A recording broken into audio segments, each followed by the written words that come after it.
Hola, buenos días a todos.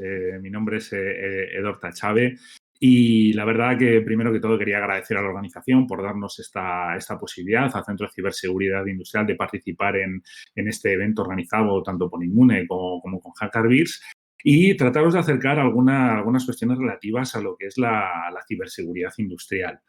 En primer lugar, me gustaría presentar lo que es el Centro de Ciberseguridad Industrial, que no es más que una organización sin ánimo de lucro que surge en el seno de las industrias y lo que trata es de impulsar la ciberseguridad industrial en todo el mundo, ya que tenemos representaciones tanto en Sudamérica, Norteamérica, Europa, Rusia y otros países de Oriente Medio. Y en ese sentido, lo que nosotros tratamos de hacer y lo que son nuestros objetivos es, de alguna manera, conectar a profesionales y expertos en colaborar, crear informes sobre la situación para tener un feedback de qué es lo que está ocurriendo en otras partes del mundo y ver un poco la evolución en materia de ciberseguridad industrial, facilitar canales de comunicación con interlocutores. Hay veces que hay muchos agentes, también el mundo industrial es muy heterogéneo. Y sobre todo también hacer una labor de formación, concienciación, sensibilización a profesionales y estudiantes a través de nuestros distintos programas que tenemos en activo. Porque la verdad que hay una alta demanda en formación de ciberseguridad y en ciberseguridad industrial concreto y obviamente desde el CCI lo que queremos es que todos los profesionales que estamos involucrados y colaboramos tratamos de crear un ecosistema en el cual, pues bueno, ofrecer y compartir todo nuestro conocimiento y así poder dinamizar el mercado de la ciberseguridad industrial. Como os decía, mi nombre es Edor Chávez García, soy coordinador de ciberseguridad para el Centro de Ciberseguridad Industrial en el País Vasco, en el norte de España, y también soy miembro del equipo de expertos, en concreto de redes industriales. Y hoy un poco mi intervención versa sobre esto, ¿no? Sobre la protección y las estrategias de protección para redes industriales. Llevo en torno de 12 años en el mundo de la ciberseguridad industrial, participo en proyectos en distintos sectores como la automoción, la energía y la industria manufacturera y ya pues cuando el tiempo me lo permite, aparte de ser formador y colaborar con otras iniciativas, pues escribo blogs, artículos en mi blog personal.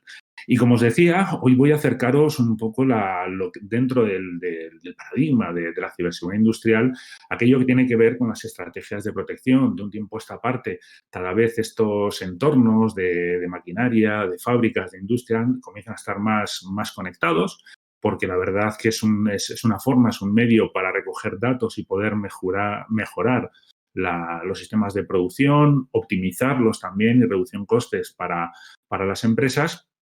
Y por lo tanto, pues eso permite o da lugar a que los equipos comiencen a estar más expuestos. Entonces, me gustaría presentaros, primero que todo, el modelo de referencia de las tecnologías de operación y que están presentes tanto en maquinaria, en plantas o cualquier industria manufacturera. Como vemos, aquí hay distintas capas. Este diagrama ilustra la pirámide de automatización industrial donde se encuadran los principales dispositivos y sistemas.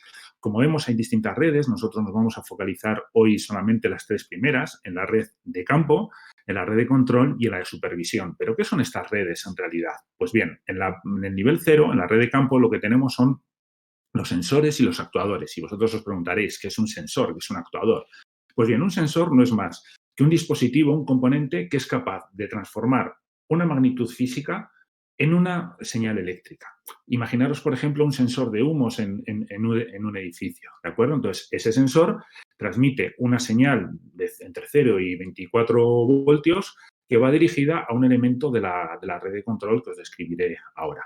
Y si quizás lo que estamos midiendo es una temperatura, una presión dentro de una tubería, de un sistema de refrigeración o un sistema hidráulico o neumático, pues tendríamos una medida analógica que ahí lo que se mide es la intensidad de la corriente que va de 4 a 20 miliamperios. Esa señal, de acuerdo, que generan estos sensores va dirigida a, como os decía, un elemento de la red de control, que generalmente son los autómatas y los PLCs. Puede haber algún otro, pero principalmente son los PLCs. ¿Y qué hacen estos equipos? Pues tienen unos módulos donde reciben esas señales que le proporcionan los sensores y en base a su parametrización y su configuración lo están leyendo continuamente y si hay algún cambio, pues mandan una señal de salida. ¿A quiénes? A los actuadores, que encontramos nuevamente en el nivel 0 o en la red de campo. Entonces, como os decía, imaginaros que tenemos esos sensores de humos en un sistema antiincendios. Esto es un ejemplo muy sencillo para acercaros este tipo de conceptos sin ser familiarizados.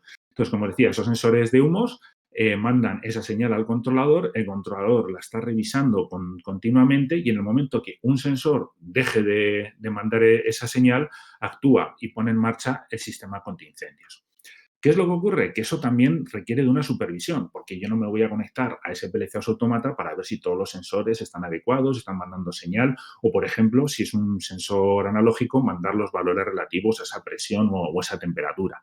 Con lo cual, tenemos una red de supervisión, que los principales componentes son los servidores SCADA y los elementos HMI, Human Machine Interface, que no dejan de ser meras interfaces gráficas que nos van a permitir a un operario o a un técnico de mantenimiento o de ingeniería, poder saber cuál es el estado, si hay algún problema, si hay algún motor que se ha parado, si hay algún valor que está fuera de tolerancia y ha superado un umbral y se requiere poner en marcha algún tipo de protección. Con lo cual, tenemos comunicaciones verticales de los sensores hacia los PLCs, hacia los controladores, pero también verticales o al mismo nivel desde las estaciones de supervisión para pedir datos sobre valores, variables que pueda tener el PLC almacenados en su memoria.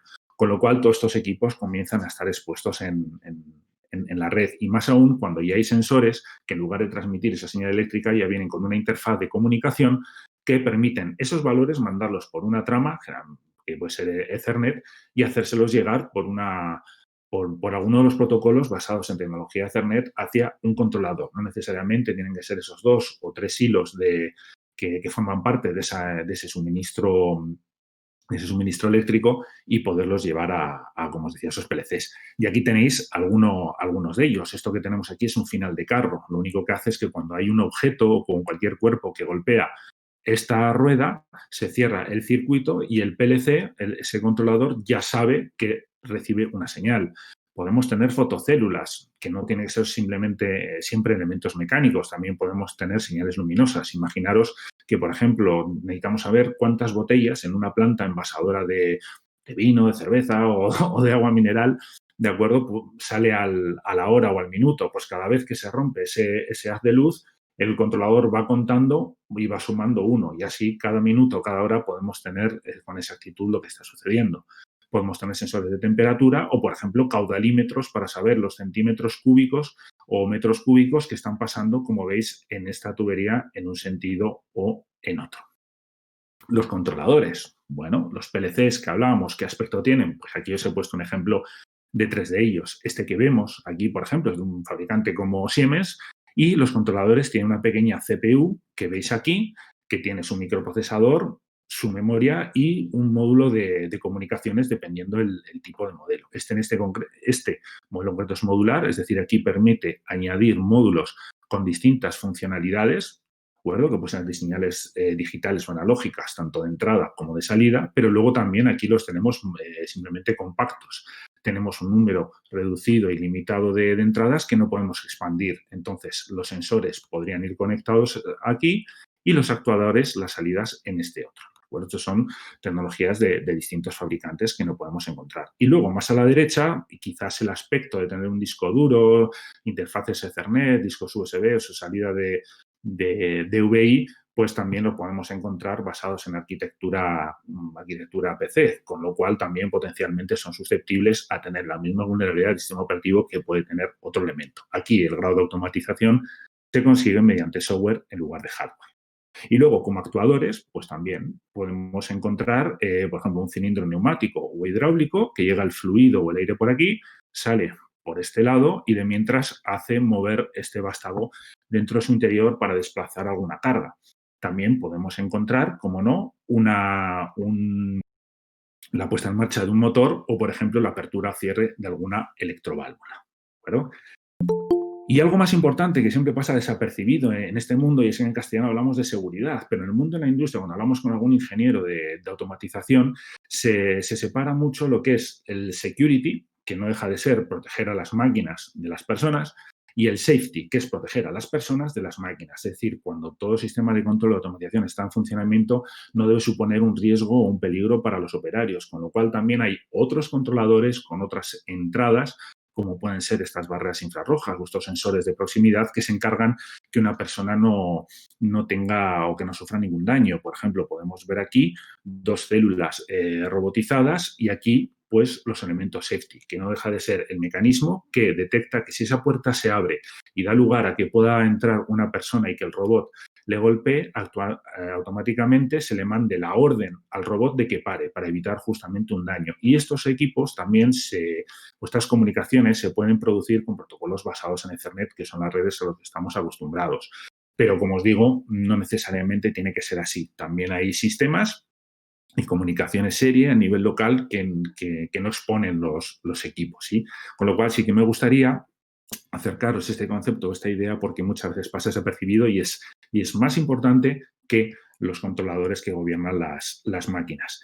Y si nos vamos a qué aspecto tendría en la vida real, pues aquí tenemos un armario eléctrico donde en esta parte de aquí podemos localizar la CPU que os hablaba anteriormente. Y todo lo que veis aquí, esto sería un único PLC con su unidad de CPU que procesa todas las entradas y salidas, ese conjunto de entradas y salidas donde vienen las entradas, o sea, las señales de los sensores y de los actuadores, estos elementos de safety, que estas funcionalidades pueden estar en equipos dedicados o también integrados, como veis en la foto, un switch, porque si os fijáis, este módulo tiene un cablecito verde que comunica con este switch de aquí para mandar o enviar información a otras partes y luego, por supuesto, una fuente de alimentación, ¿sí? Obviamente, sin electricidad, pues no va a funcionar. Ahora bien, lo que os decía antes, ¿cómo supervisamos toda esa actividad? Pues lo hacemos a través de las interfaces hombre-máquina, principalmente a nivel local, con lo cual estos equipos, que pueden ser un PC con un software instalado o un firmware más básico, lo que hacen es pedir información a los PLCs para poder recoger datos, leer variables, escribirlas, rearmar la estación si se bloquea, pues un motor, una correa o simplemente que nos salte una alerta para ver si hay algo que no va bien, si hay un valor que se ha superado un valor máximo o cualquier otra razón. Y luego, sobre sistemas más complejos, donde ya tenemos que tener una visión de lo que ocurre en la fábrica por completa, están los servidores SCADA, que también estarían dentro de esa capa de supervisión. Como veis aquí, tenemos 2 depósitos y podríamos visualizar si esta bomba está en funcionamiento, si una válvula está abierta o cerrada, recoger datos acerca del nivel de pH del líquido que fluye por las tuberías, la temperatura y cualquier otro valor que sea necesario para el normal funcionamiento. Como veis, todos estos equipos que están aquí, pues es necesario que se comuniquen entre ellos para recoger la información deseada. Y como veis aquí, la parte de servidores SCADA, lo que tendría un centro de control para supervisar la actividad de una planta. Todo ello, como os decía, pues comunica entre sí sobre distintas topologías y sobre distintas arquitecturas. En mundos, estos tipos de entornos son muy heterogéneos y en algunos espacios podemos encontrarnos unas y luego otras. Topologías en estrella, topologías en bus serie, en alta disponibilidad con 2 puertas de enlace, topologías en anillo comunes en el sector eléctrico, subestaciones y centros de transformación, otras variantes. También tenemos topologías o arquitecturas con protocolos que permiten el envío de información por 2 canales en paralelos y que puedan llegar a un sitio 2 tramas iguales, réplicas, con lo cual el tiempo de convergencia en este caso es 0. Arquitecturas inalámbricas también, pero los equipos finales son capaces de retransmitir señales de equipos próximos a ellos y luego ya por último cables como son el cable radiante, el R-coax, porque dan unos radios de cobertura muy, muy pequeñitos, ¿no? Es una tecnología inalámbrica pero distinta a las anteriores. Como lo veis que aquí hay topologías que difieren de lo que hay en el mundo real. Y ya dicho esto, tenemos que pensar en cuál es el concepto, la aproximación de proteger este tipo de entornos. Generalmente, lo que como norma general se aplica un concepto de defensa en profundidad. Este es el más extendido y, digamos, la puerta de entrada, lo cual no quita que se complementen con otro tipo de aproximaciones de la seguridad. ¿Y qué nos dice esto? Bueno, pues es un sistema de defensa por capas, en la que la primera capa, por supuesto, es el personal responsable de los sistemas y redes del mundo IT, ¿de acuerdo? Pero también el personal de mantenimiento, de ingeniería que puede estar dando soporte o servicio en una planta. Luego, controlar la seguridad física, que no se tenga acceso a ese dispositivo. La segunda es la seguridad en la red, y luego ya podríamos ir a la integridad del sistema, hay un sistema operativo o firmware, seguridad en aplicaciones, que como hemos visto es necesaria, y luego por último llegaríamos al sistema de control industrial. Yo me voy a centrar en esta intervención en la seguridad de red. ¿Y qué es lo que hay que hacer?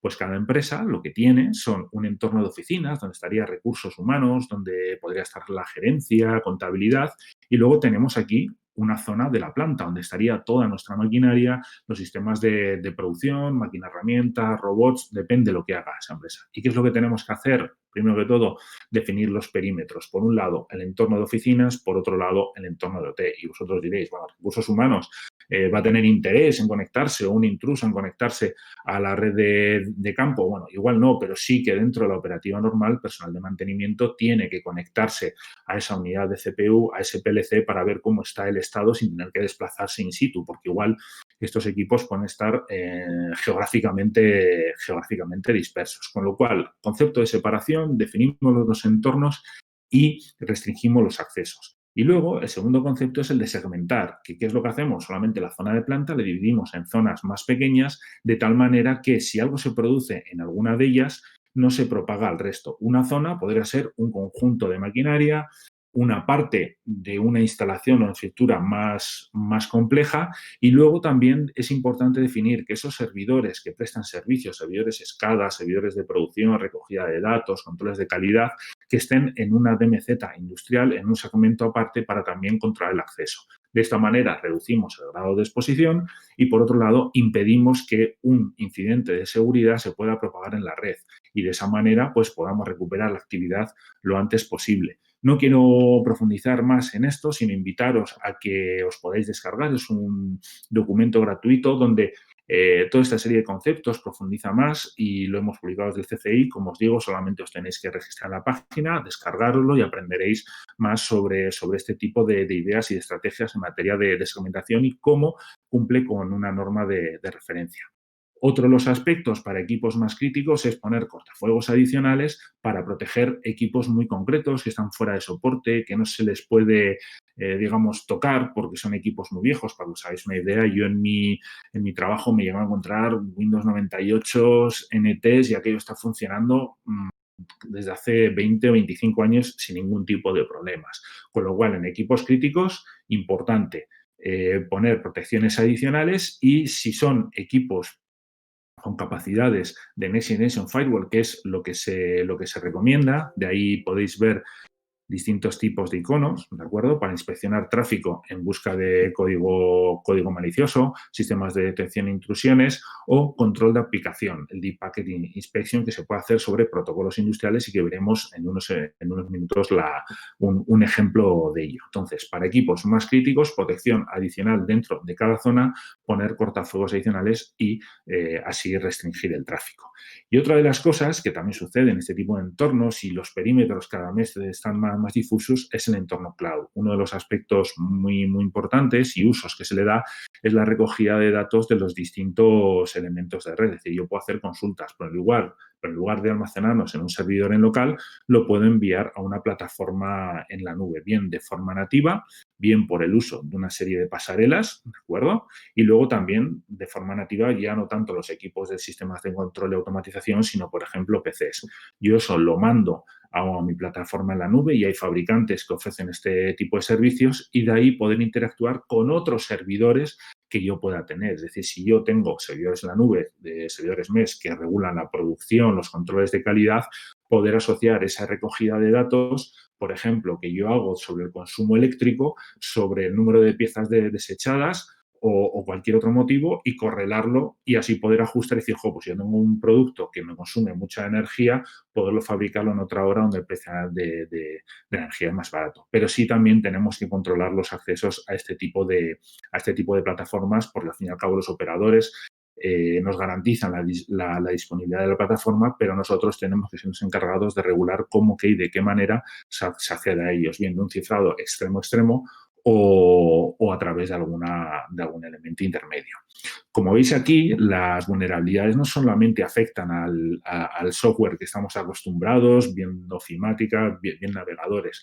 Aquí os he traído un conjunto de firmas de un fabricante de cortafuegos comercial, ¿de acuerdo? En el cual, pues, hay firmas relativas a productos del fabricante ABB, que es muy conocido por sus robots, pero también tiene otra serie de productos.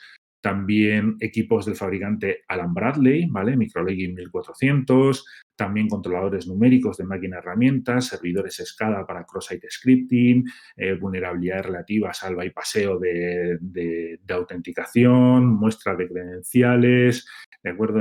Inyección de comandos, inyección SQL en el caso de los servidores SCADA, que también suelen tener bases de datos asociadas para almacenamiento.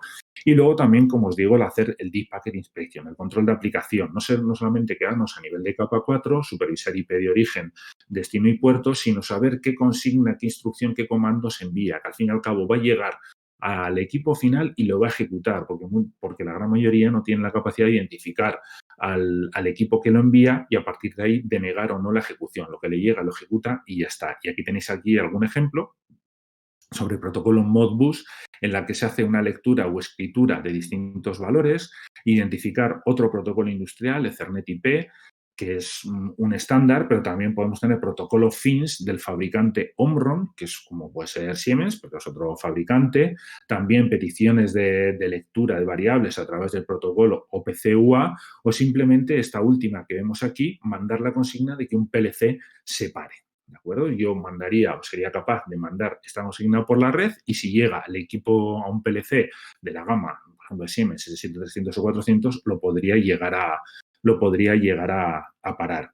Y aquí, esto es una captura de pantalla de lo que se podría obtener, por ejemplo, cuando hacemos algún tipo de autoría a una persona ajena a nuestra organización, poder hacer esa primera labor de recogida de información, de identificación de sistemas o de servicios dentro de los equipos de nuestra red. Y esto corresponde a una aplicación donde yo, a través de una petición de lectura de una función concreta, me envía información relativa, por ejemplo, al módulo, al hardware que yo estoy utilizando, a la versión de firmware que tiene. Ya con esto podría buscar en Internet y encontrar en alguna de las bases de datos públicas alguna vulnerabilidad asociada. Pero además, lo que conseguimos con ello también es ver que no tiene una password, esa CPU asociada para controlar el acceso y además vemos en la parte inferior que nos está diciendo que en este caso es una CPU modelo 315-2 que soporta protocolo Profinet y Profibus DP. Pero además, como os decía, estas CPUs también tienen pues, módulos de comunicaciones, como si fuera una tarjeta de red de un PC normal. Y también podemos encontrar información relativa.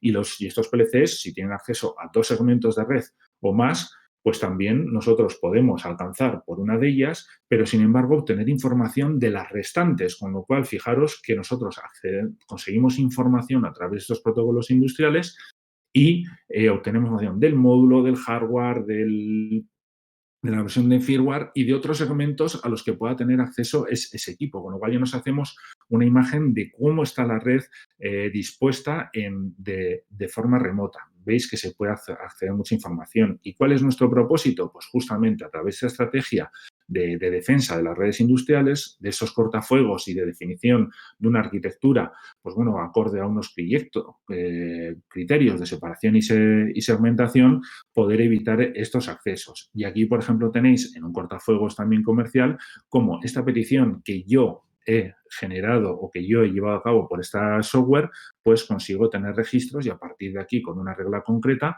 podría pararlo o impedirlo. Y entonces, de esa manera, un atacante no podría obtener información de mis redes industriales y, por lo tanto, no seguir avanzando en ese tipo de acciones que podrían llegar a parar pues la fábrica, porque yo si en lugar de esta información luego yo le mando una consigna de stop, podría parar la máquina, o sea, el PLC que gobierna esa instalación.